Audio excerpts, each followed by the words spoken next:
di pagi ini adalah taklim perdana setelah pasca Ramadan ya.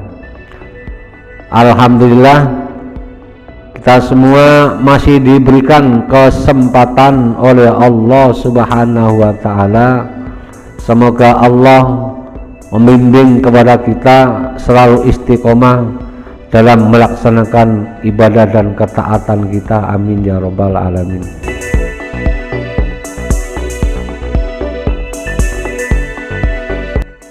Hadirin jamaah taklim sekalian, mari kita lanjut taklim di pagi ini Al-Maidah ayat 44. Ini wa malam yakum, ayat ini Al-Maidah 44. Ini yang menjadi apa?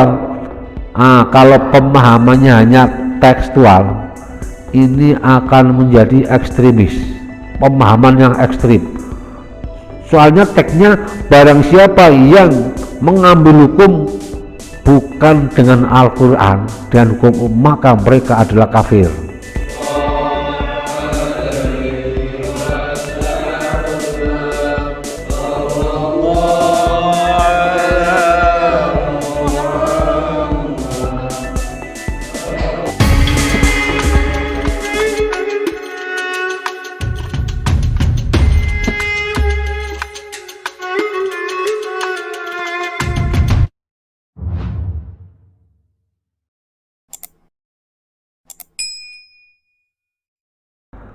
Assalamualaikum warahmatullahi wabarakatuh.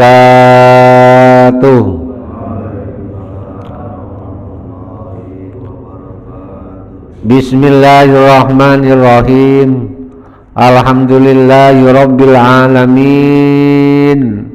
Wabihi nasta'inu ala umurid dunya waddin. Wassalatu wassalamu ala Sayyidina wa maulana Muhammadin khatamil anbiya'i wal mursalin wa ala alihi wa sahbihi ajmain.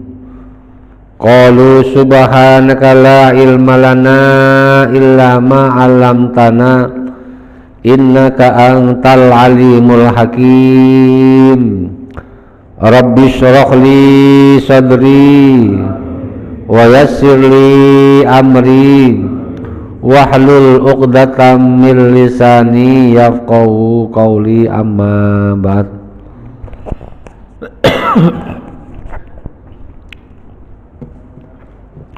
Hadirin jamaah taklim Masjid Al-Ikhlas yang senantiasa dimuliakan Allah Subhanahu wa Ta'ala.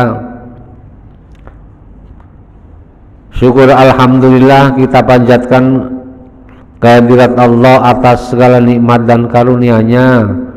Alhamdulillah kita masih diberikan sehat walafiat, panjang umur, bisa melangkahkan kaki kita ke masjid dalam rangka melaksanakan kewajiban kita sholat subuh berjamaah dan dilanjutkan taklim di pagi ini adalah taklim perdana setelah pasca Ramadan ya. Alhamdulillah kita semua masih diberikan kesempatan oleh Allah Subhanahu wa Ta'ala. Semoga Allah membimbing kepada kita selalu istiqomah dalam melaksanakan ibadah dan ketaatan kita. Amin ya rabbal alamin. Salawat salam semoga tercurahkan kepada baginda Nabi besar Muhammad sallallahu alaihi wasallam dengan ucapan Allahumma sholli ala sayyidina Muhammad wa ala ali sayyidina Muhammad. Semoga kita kelak termasuk umatnya yang akan mendapatkan syafaatnya. Amin ya rabbal alamin. Hadirin jamaah taklim sekalian, mari kita lanjut Taklim di pagi ini Al-Maidah ayat 44. A'udzu billahi minasy syaithanir rajim.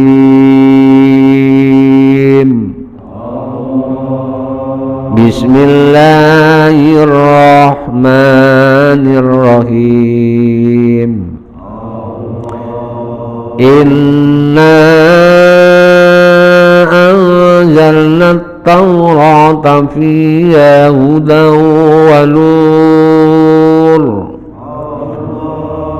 yahkumu bihan nabiyyuna alladhina aslamu lilladzina hadu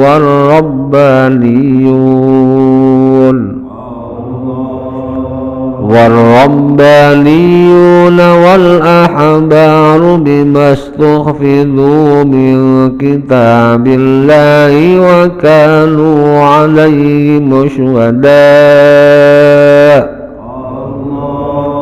ولا تحسبوا الناس واخشوني ولا تشتروا بآياتي ثمنا قليلا ومن لم يحكم بما أنزل الله فأولئك هم الكافرون.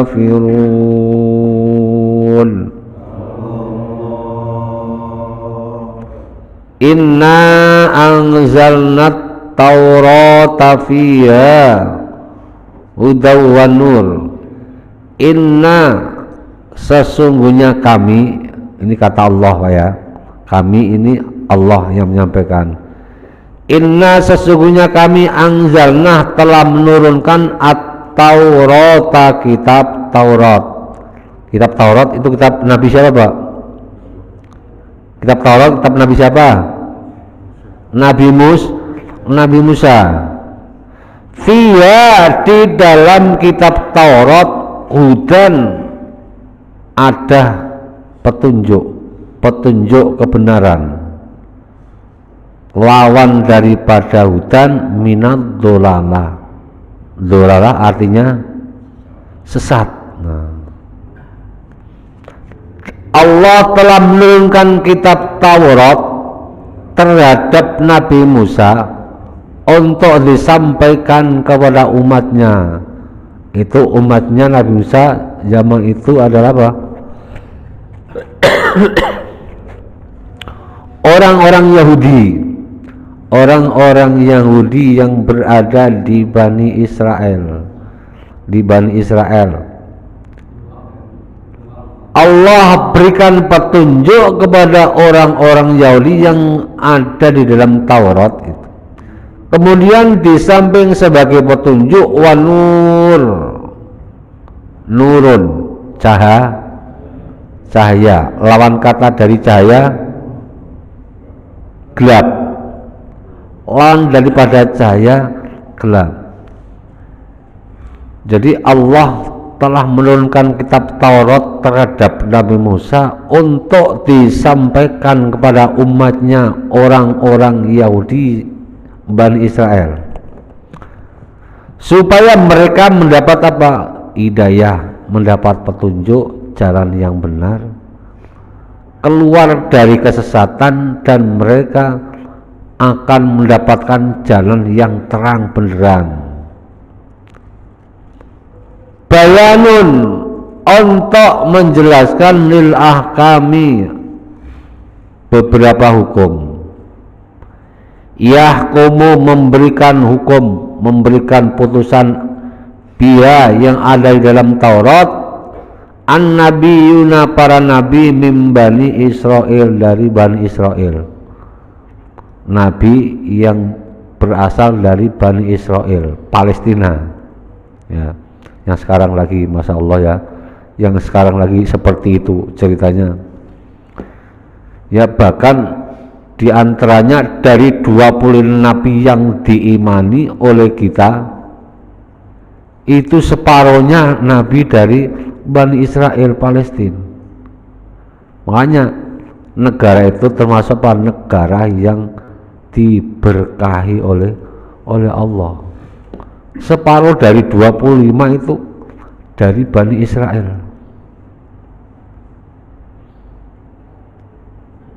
Kayaknya Bani Israel itu mereka orang-orang yang dimanjakan oleh Allah Subhanahu wa taala. Kenapa dimanjakan? Ya susah diatur. Ya, seperti anak kecil kalau susah diatur gimana, Pak? Ya dimanja terus, disayang terus. Dimanja terus dan dibiarin. Nanti suatu saat kalau mereka sudah ketemu jalannya akan mengerti sendiri. Yahkumu memberikan putusan hukum biada dengan kitab Taurat an-nabiyuna para nabi min Bani Israel dari Bani Israel. Nabi-nabi tersebut alladzina idza aslamu, orang-orang yang senantiasa menyerahkan diri inqadullah, menyerahkan diri Allah kepada Allah, memberikan putusan lilladina terhadap orang-orang hadu, orang-orang Yahudi. Di samping orang-orang Yahudi kaumnya Nabi Musa, warrabbaniyuna ayyil ulama'u minhu, ulama-ulamanya Bani Israel, cendekiawannya Bani Israel pada saat itu. Wal akhbaru, para pendetanya. Di sini tafsirnya al fuqaha, ya, para ustadznya, para kiainya. Bima ay bisababil ladis tufidu, bima dengan suatu istufidu mereka memelihara min kitabillahi dari kitab Allah, dipelihara ayyubatilu supaya mereka tidak mengganti hukum-hukum Allah yang ada dalam kitab Taurat. Wa kanu alaihi syuhada, dan mereka nanti akan menjadi saksi. Nah, ini ayat tersebut asbabun nuzul Al-Maidah ayat 44. Al-Maidah ayat 44 ini asbabun nuzulnya. Coba kita artikan dulu, Pak, ya. Sesungguhnya kami telah menurunkan kitab Taurat. Di dalam kitab Taurat ada petunjuk yang benar dari Allah dan ada cahaya yang terang benderang untuk siapa? Untuk orang-orang Yahudi. Dari kitab Taurat itu yahkumu biyan nabiyuna, para nabi memberikan hukum min bani alladzina aslamu, yaitu seorang nabi yang mereka sudah menyerahkan diri kepada Allah. Hukum tersebut disampaikan lilladzina hadu, kepada orang-orang Yahudi, warrabbaniyuna, dan para ulama-ulama mereka saat itu, wal akhbaru, pendeta-pendeta mereka saat itu, bimastufidu min kitabillahi, mereka supaya menjaga hukum-hukum Allah yang berada dalam kitab Taurat jangan sampai dirubah. Karena wakan alaihi syuhada, mereka nanti akan menjadi saksi. Annahu haqqun. Nah, asbabun nuzul dari ayat 44 surat Al-Maidah ini, semulanya ada dua kelompok orang Yahudi yang berselisih. Dua kelompok orang Yahudi yang berselisih dalam hal hukum pidana. Hukum pidana. Hukum pidana itu berarti apa? Kalau orang salah harus dipenjara, dihukum. Berbuat salah harus dipenjara, harus dilakukan menurut hukumnya masing-masing yang berlaku. Dalam kitab Taurat juga berlaku, orang yang membunuh harus dibunuh. Orang nanti an-nafsa bin nafsi, dia membunuh harus dibunuh. Dia melukai orang harus dilukai. Itu bagian daripada hukum yang berada dalam kitab Taurat. Dalam Al-Quran juga seperti itu. Kemudian kedua orang yang bersih tersebut akhirnya apa? Hukum yang terjadi apa? Kalau bila yang berbuat salah itu orang yang punya jabatan, itu lolos dari hukum. Kalau yang berbuat kesalahan itu rakyat biasa, mereka dihukum. Seperti halnya yang terjadi, yang sering kita dengar. Jadi hukum tajam ke bawah, tumpul ke atas. Begitu juga zaman Bani Israil, zaman Nabi Musa seperti itu. Zaman kaumnya Nabi Musa seperti itu. Perselisihan kedua kelompok orang Yahudi seperti itu, akhirnya mereka dari orang Yahudi datang kepada Nabi Muhammad sebagai penengah. Ya Muhammad, orang Yahudi datang ke Nabi Muhammad, ya Muhammad, minta tolong engkau yang menjadi penengah, ini ada perselisihan dari kelompok kita seperti ini, seperti ini. Kemudian Nabi datang memberikan putusan. Ternyata yang disampaikan kepada Nabi akan memberikan jawaban kepada orang-orang Yahudi atas peristiwa yang disampaikan. Turunlah ayat ini. Sesungguhnya dalam kitab Taurat itu sudah ada petunjuk, sudah jelas hukumnya seperti itu.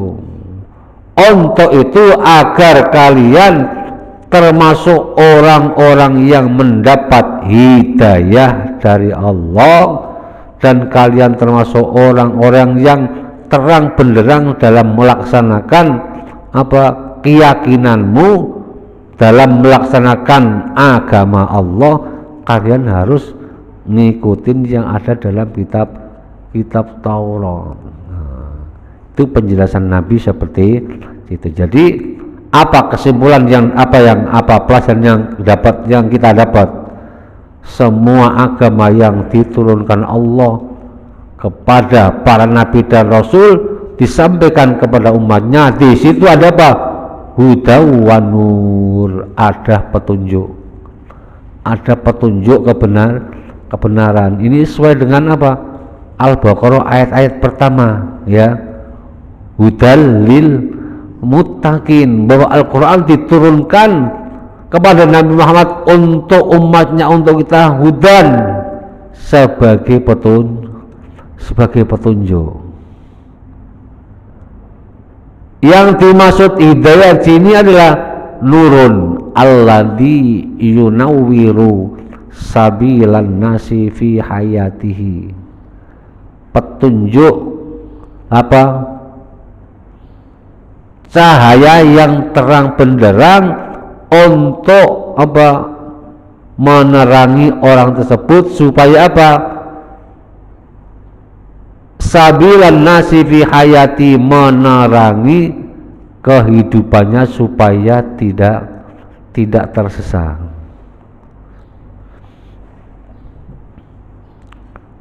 Nah, kemudian hidayah tersebut disampaikan kepada itu sesuai dengan kehendak Allah.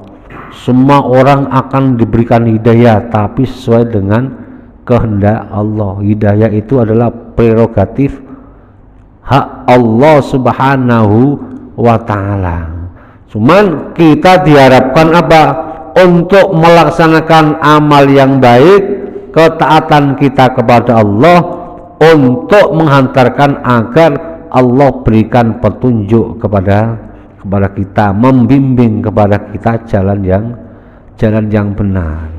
Nah, ini anwa'ul hidayah. Dalam keterangan yang lain, anwa'ul hidayah inda Syekh Ahmad Mustafa Al-Maraghi Khamsatun. Anwa'ul hidayah ada menurut Imam Ahmad Al-Maraghi, anwa'ul hidayah khamsatun, jenis atau macam hidayah itu ada 5. Yang dimaksud hidayah tadi kan petunjuk Allah yang diberikan kepada makhluknya. Yang pertama, hidayah tersebut berbentuk ilham. Al-ilham itu apa? insting, naluri.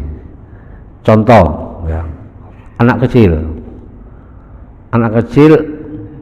bahasanya adalah hanya menangis, menjerit, teriak. Dia minta makan hanya nangis, dia sakit juga nangis, anak kecil ngompol juga nangis.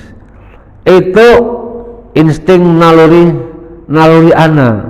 Kemudian orang tua membaca, anak ini kok nangis kenapa ya? Mungkin ada yang dirasa, mungkin badannya sakit, mungkin dia lapar. Itu lewat ilham. Berarti apa? Allah memberikan petunjuk hidayah, petunjuk kepada anak yang belum bisa ngomong, belum bisa ngerti bahasanya orang tua, lewat nangis. Akhirnya orang tua baca, oh anak ini seperti ini. Bahkan ilham tersebut bukan hanya disampaikan, diberikan kepada manusia, hewan juga punya naluri, punya insting. Gambarannya seperti itu. Kemudian ada yang berbentuk ail hawas, lewat Allah memberikan petunjuk lewat panca indera, lisan. Allah menciptakan lisan buat kita, Allah menciptakan kuping untuk kita, Allah menciptakan mata untuk kita. Jadi setelah kita lewat mata, oh bisa melihat, oh no, ada sesuatu, mendengar ada sesuatu. Itu bagian daripada apa? Petunjuk Allah yang diberikan kepada hambanya lewat pandangan, lewat pendengaran, lewat panca indera, Kemudian selanjutnya Allah berikan petunjuk kepada manusia lewat akal, mungkin dari insting, naluri, lewat panca indera. Ini akal yang memberikan kesimpulan, yang memberikan kesimpulan, yang menyaring ini benar apa salah. Ini fungsinya akal, untuk menyaring, untuk memutuskan bahwa ini benar atau salah. Yang keempat, Allah memberikan hidayah lewat bil adyan, lewat agama. May yuridillahu bi khairan yufaqihu fiddin. Barang siapa yang dikehendaki Allah menjadi orang yang baik, yufaqihu fiddin, orang tersebut akan diberikan apa? Dipintarkan dalam urusan agama, diarahkan orang tersebut, istilahnya apa? Ngerti ilmu agama. Bagaimana caranya kita supaya ngerti ilmu agama? Harus belajar dan mengaji. Memang orang kalau sekolah itu ada batasnya Pak ya. Sekolah ada batasnya, SD lulus sampai kelas 6, SMP lulus 3 tahun, SMA lulus 3 tahun, kuliah lulus 3 tahun. Tapi kalau belajar mengaji ini tidak ada batas waktunya. Minal mahdi ilal lahdi, orang belajar ngaji itu tidak ada batasnya. Dan itu bagian daripada apa? Jalan menuju ke surganya Allah Subhanahu wa ta'ala. Diterangkan pula dalam kitab Bidayatul Hidayah. Bidayatul Hidayah ini karangan Imam Ghazali. Hari ini ada itu enggak Pak? Ada subuh berkah? Pak Yusuf ada enggak? Ada subuh berkahnya enggak? Pak Reno? Insya Allah ya. Oh ada. Diterangkan dalam kitab Bidayatul Hidayah. Bidayatul Hidayah ini karangan Imam Ghazali, Syekhul Islam, Al-Alim, Al-Alama, Hujjatul Islam, Abu Hamid Muhammad bin Muhammad As-Syafi'i Al-Ghazali. Imam Ghazali sudah terkenal kan Pak ya. Nama kitab yang terkenalnya apa Pak? Ingat? Ihya ya. Ihya Ulumuddin yang terkenal. Siapa yang nggak tahu Imam Ghazali? Pasti yang terkenal kitabnya adalah Ihya Ulumuddin. Tapi untuk kita, untuk orang yang pemula, belum begitu mengenal banyak kitab-kitab kuning yang lain yang berkaitan dengan ibadah, itu dalam kitab Bidayatul Hidayah. Bidayah artinya ini pemula, hidayah. Jadi yang akhirnya untuk pemula seperti kita banyak mempelajari ilmu agama supaya nanti akhirnya endingnya kita mendapatkan, Allah mengantarkan kepada usaha kita dalam belajar ilmu agama akan mendapatkan hidayah.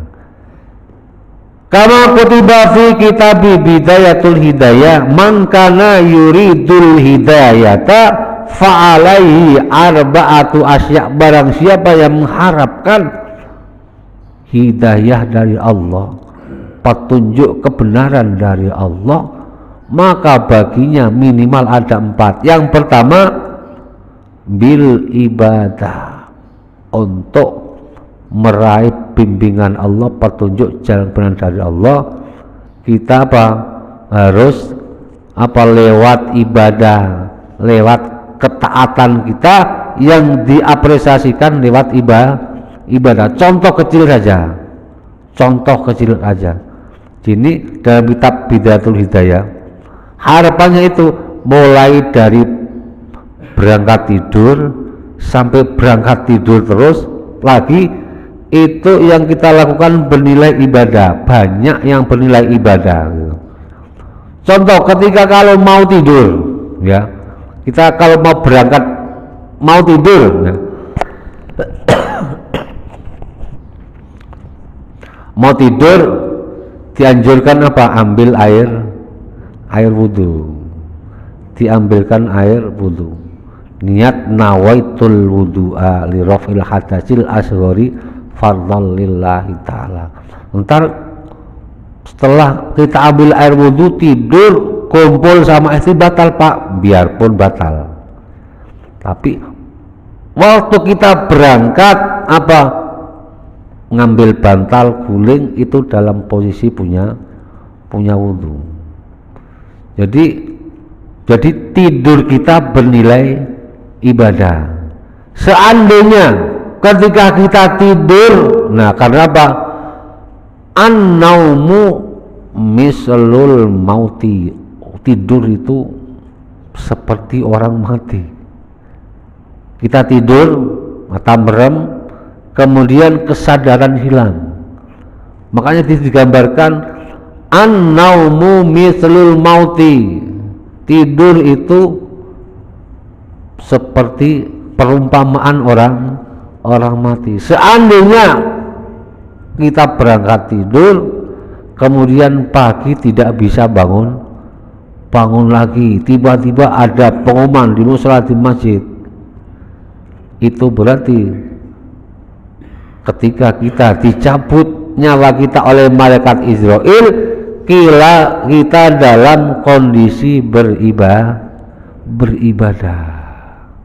Hanya di sini wa kana alaikum syuhada, mereka nanti para nabi yang akan menjadi saksi di hadapan Allah Subhanahu wa taala.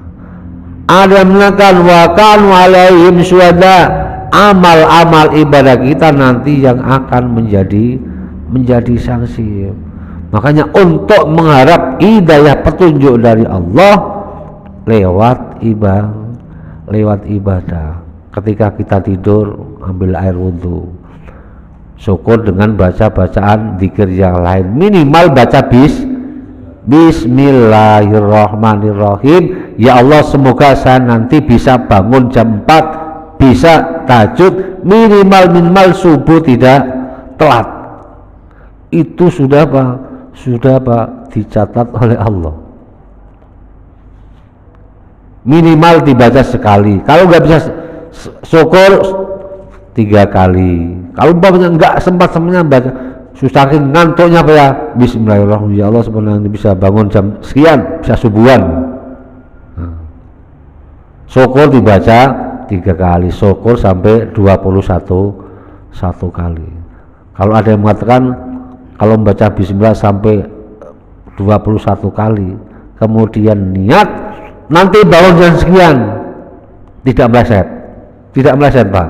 Coba praktekin, sampean mau berangkat tidur baca bismillah sampai 21 kali dengan niat sebut dalam hati, ya Allah semoga nanti saya bisa bangun jam sekian. Bangun jam sekian insya Allah. Nah, insya Allah jadi lewat ibadah.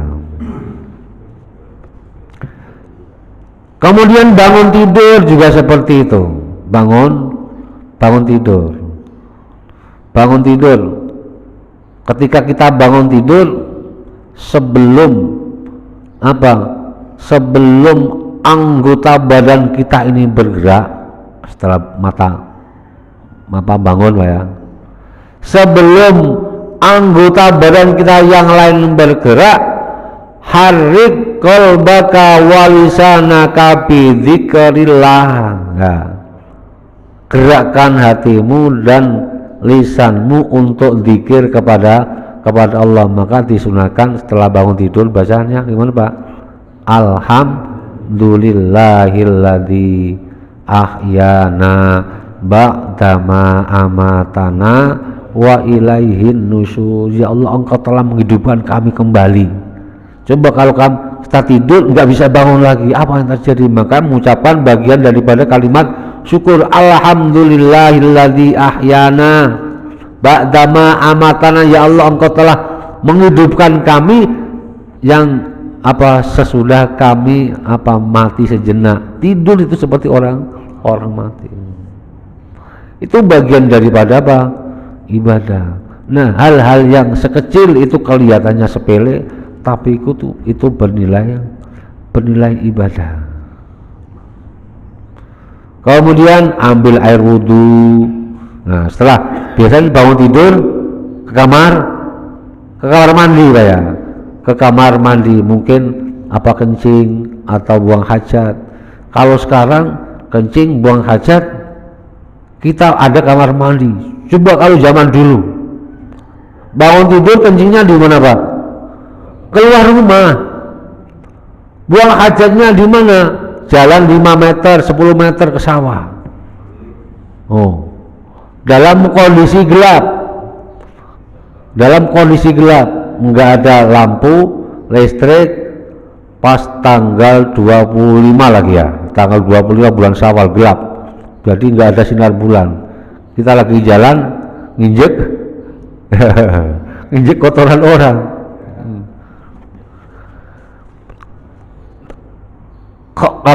Setelah bangun tidur keluar ke kamar mandi, buang hajat, buang air kecil, buang kotoran besar. Nah, itu termasuk bagian daripada ibadah. Ketika kita masuk ke kamar mandi, nah, yang masuk kamar mandi yang didahulukan yang kanan dulu apa yang kiri dulu Pak? Yang kiri dulu.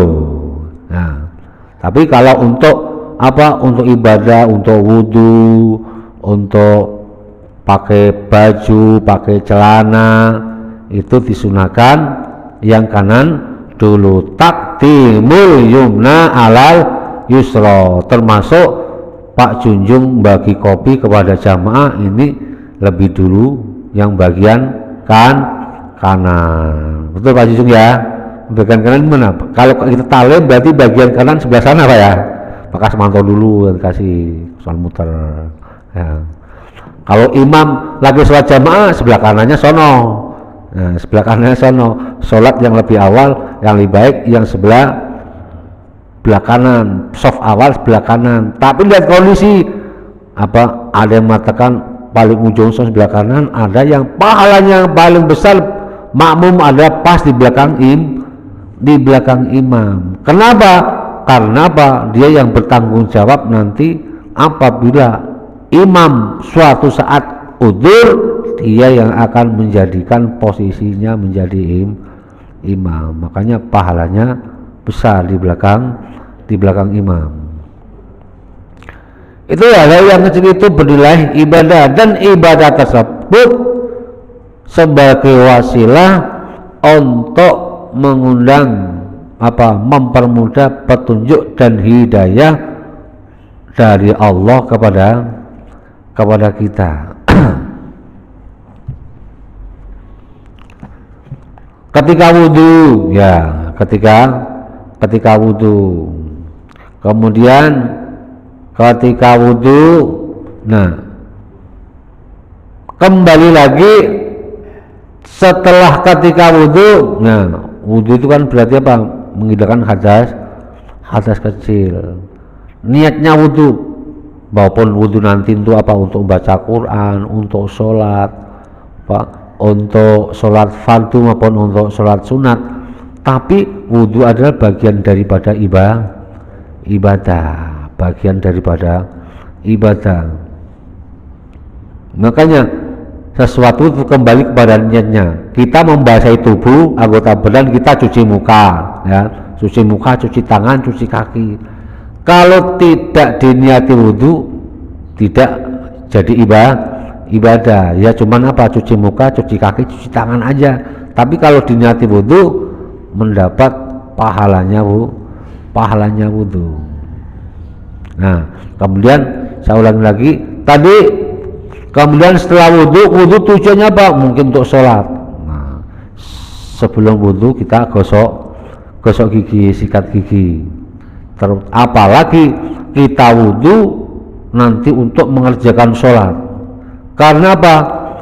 Sholatun bisiwaki afdalu bisab'ina sholatin bi ghairi siwakin. Ini kata Nabi, sholat baik sholat fardu maupun sholat sunat, satu sholat ya, satu rakaat atau satu waktu sholat yang kita lakukan kemudian diawali dengan siwak, gosok gigi, itu fadlun atau khairun, lebih baik bisab'ina sholatin bi ghairi siwakin, lebih baik daripada 70 sholat kalian 70 kali sholat tapi tidak dengan gosok gigi. Berarti menunjukkan apa? Gosok gigi ini apa? Penting. Karena apa? Kata Nabi, laula an asyqa ala ummati la amar tuhum bisiwakin fi kulli sholatin. Kalau aku tidak memberatkan umatku, nah, kata Nabi, kalau aku tidak memberatkan umatku, pasti aku suruh mereka untuk melakukan siwak, gosok gigi setiap akan mengerjakan sholat. Tapi kalau untuk Nabi wajib, untuk Nabi sendiri mewajibkan dirinya gosok gigi. Nah, kalau dari kamar mandi gosok gigi, kemudian ada yang lain apa? Pakai kayu siwak. Yang penting gosok gigi, nggak ada kayu siwak, ya udah pakai sorban. Nggak ada sorban, pakai ujung baju. Tapi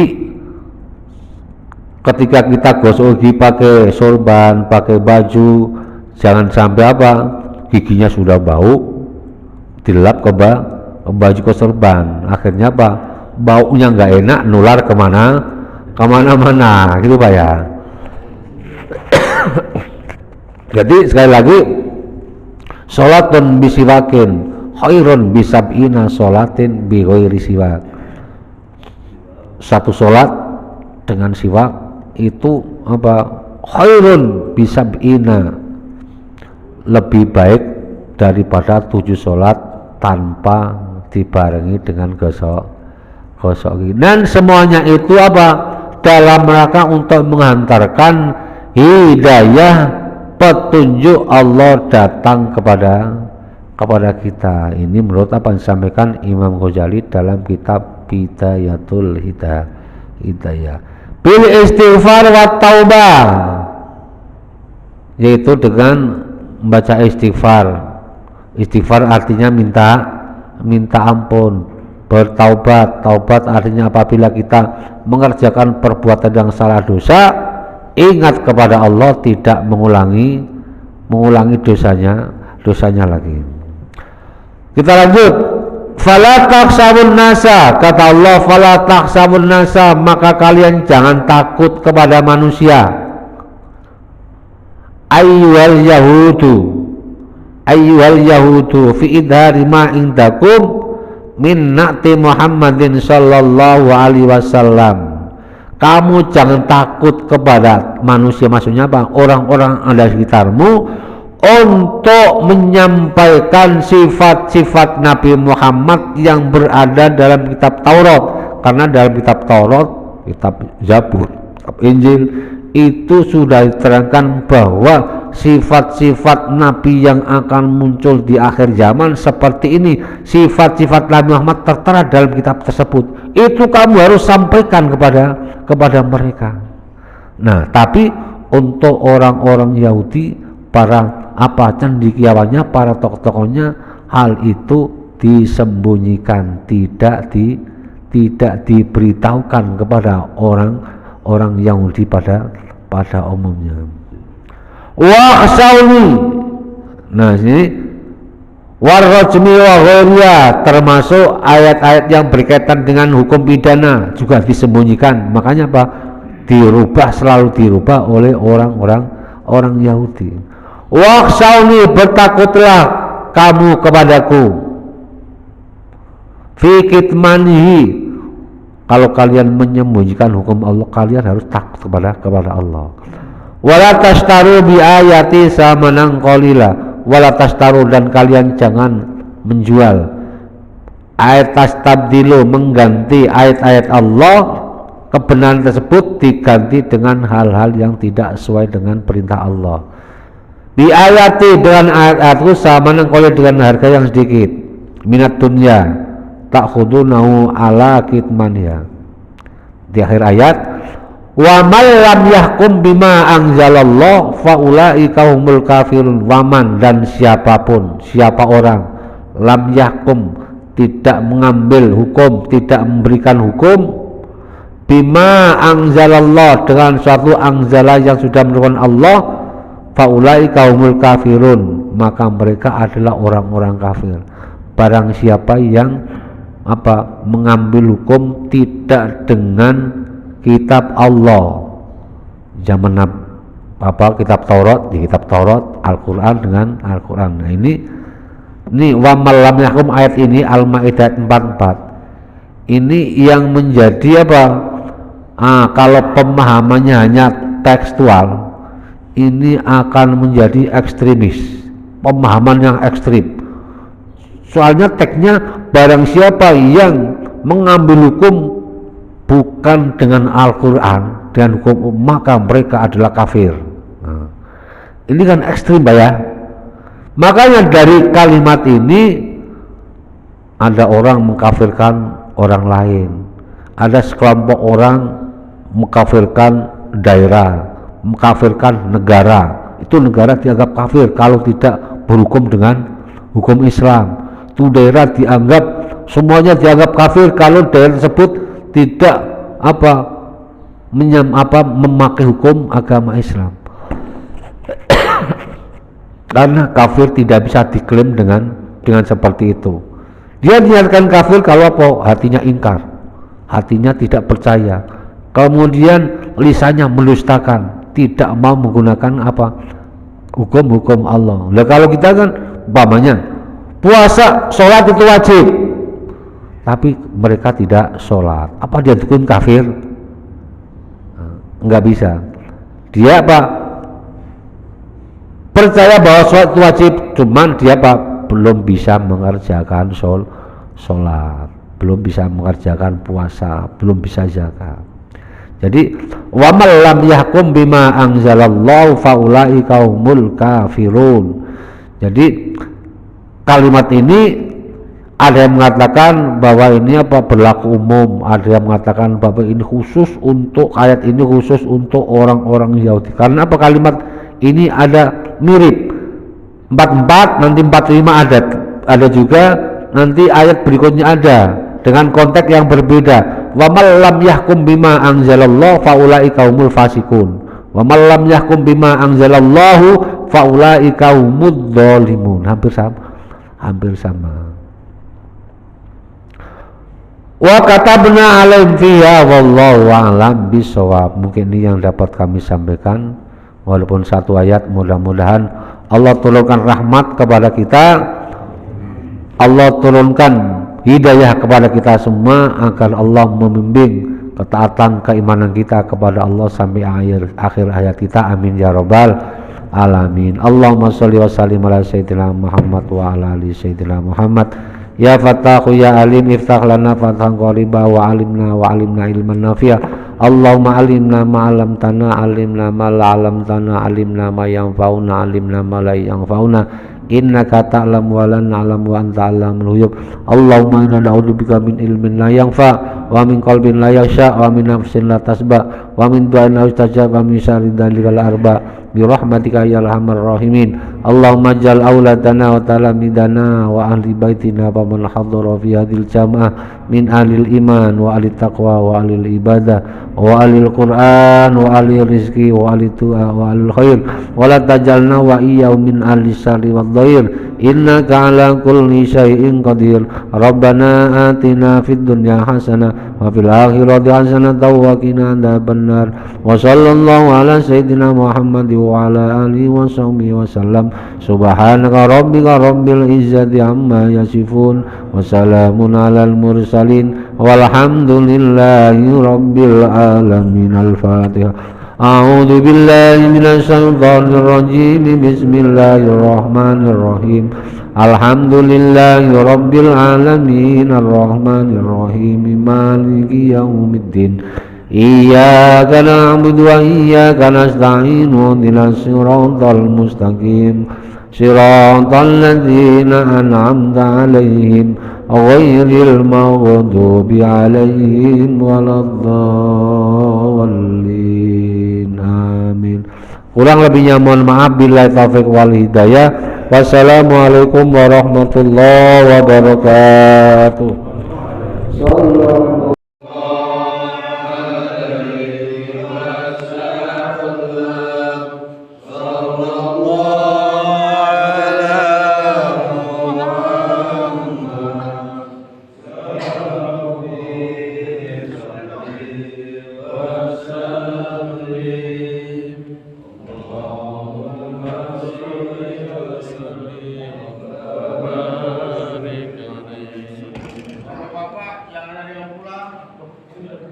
Mancing.